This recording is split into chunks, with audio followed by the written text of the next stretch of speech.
Assalamualaikum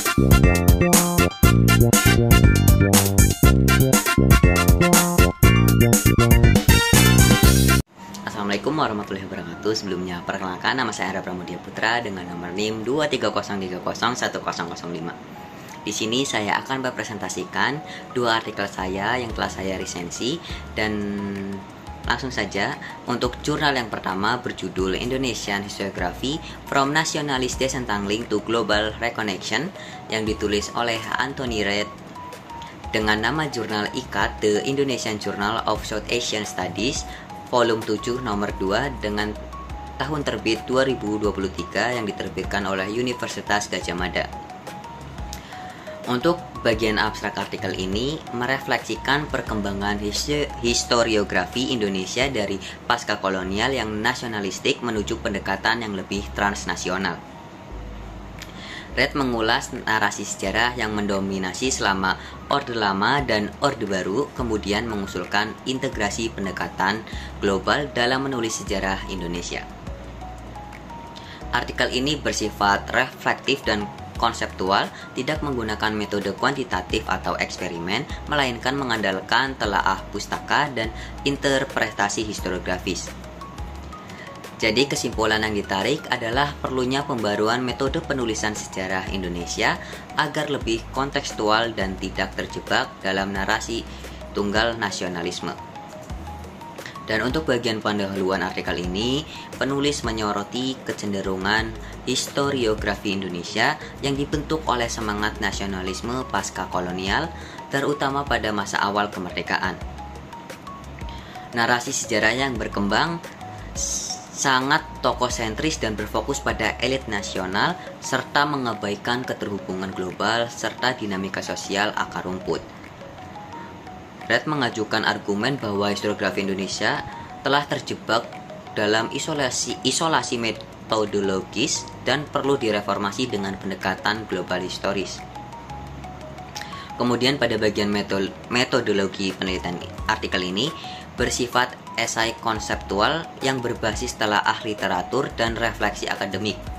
Reid menggunakan pendekatan historiografi komparatif untuk menunjukkan bagaimana penulisan sejarah Indonesia berbeda dari tren global historiografi postkolonial. Ia tidak menyajikan data empiris, melainkan menganalisis suasana sejarah dan karya sejarawan Indonesia dari barat serta dari berbagai dekade. Dan pada bagian hasil dan pembahasan, Reid menunjukkan bahwa historiografi nasional Indonesia terlalu mengandalkan naratif tunggal yang dibangun pasca kolonial. Ia mengkritik bagaimana sejarah Indonesia seringkali dikonstruksi secara linear dari penjajahan menuju kemerdekaan tanpa memperhitungkan faktor eksternal seperti kolonialisme global, migrasi, kapitalisme internasional, dan jaringan intelektual transnasional. Reid merekomendasikan integrasi dimensi global, ekonomi, budaya, dan kelas sosial ke dalam penulisan sejarah nasional. Dan pada bagian kesimpulan artikel ini menyumbangkan pada debat epistemologis dalam historiografi Indonesia.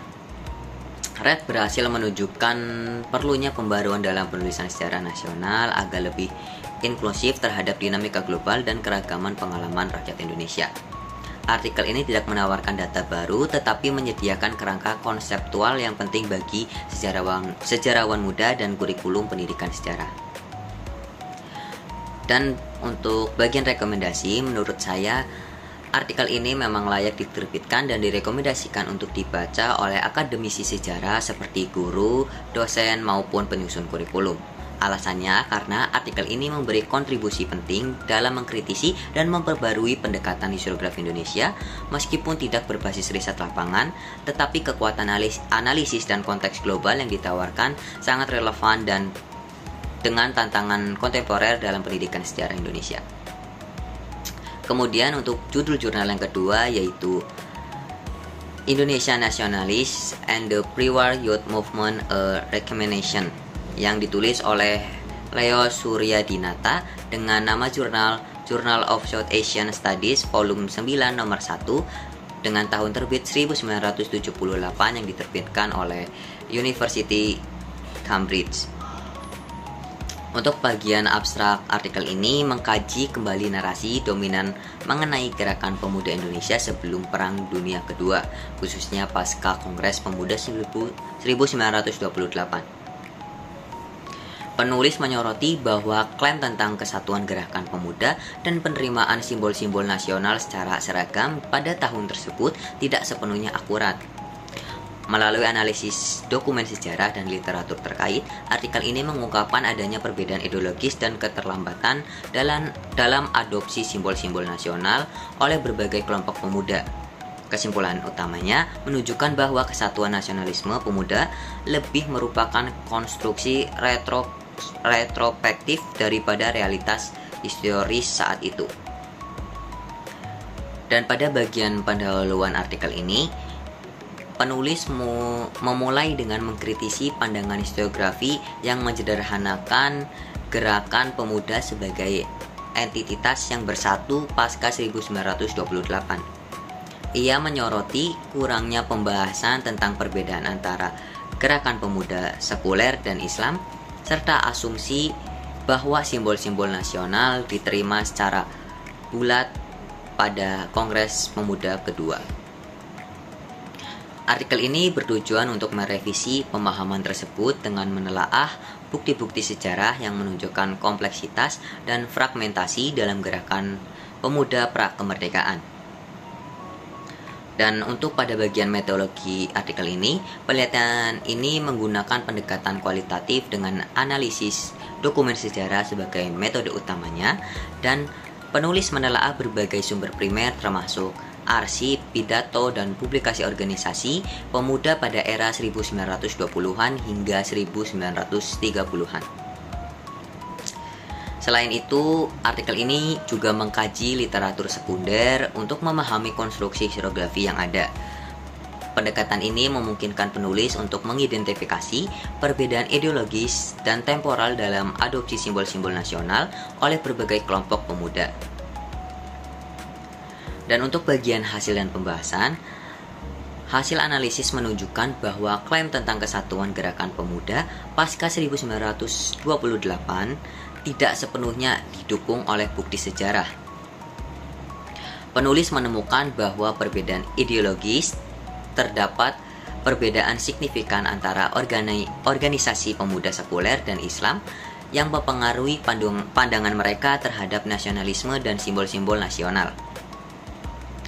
Adopsi simbol nasional seperti simbol bahasa Indonesia, bendera merah putih, dan lagu kebangsaan tidak langsung diterima oleh semua kelompok pemuda pada tahun 1928. Penerimaan luas terhadap simbol-simbol ini baru terjadi menjelang akhir tahun 1930-an.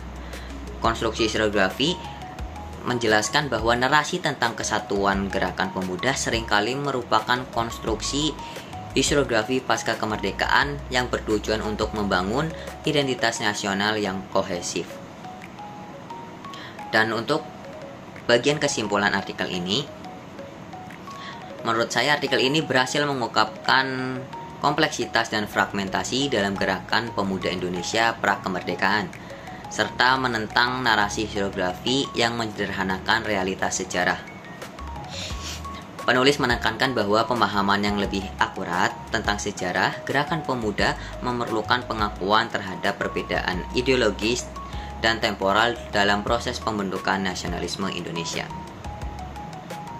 Dan untuk bagian rekomendasi artikel ini, menurut saya artikel ini memang layak diterbitkan dan menjadi bacaan penting bagi para akademisi, sejarawan, dan mahasiswa yang tertarik pada studi nasionalisme dan gerakan pemuda di Indonesia. Alasannya karena artikel ini menggunakan pendekatan analitis dan kritis yang memberikan kontribusi signifikan dalam merevisi pemahaman historiografi tentang gerakan pemuda di Indonesia. Penulis berhasil menunjukkan bahwa kesatuan nasionalisme tidak terjadi secara instan, melainkan melalui proses yang kompleks dan penuh perbedaan. Artikel ini mendorong pembaca untuk mempertimbangkan kembali narasi sejarah yang telah mapan dan membuka ruang untuk diskusi lebih lanjut tentang dinamika internal dalam gerakan pemuda pra kemerdekaan. Sekian presentasi dari saya, itulah semua materi yang bisa saya sampaikan. Sekian, terima kasih. Wassalamualaikum warahmatullahi wabarakatuh.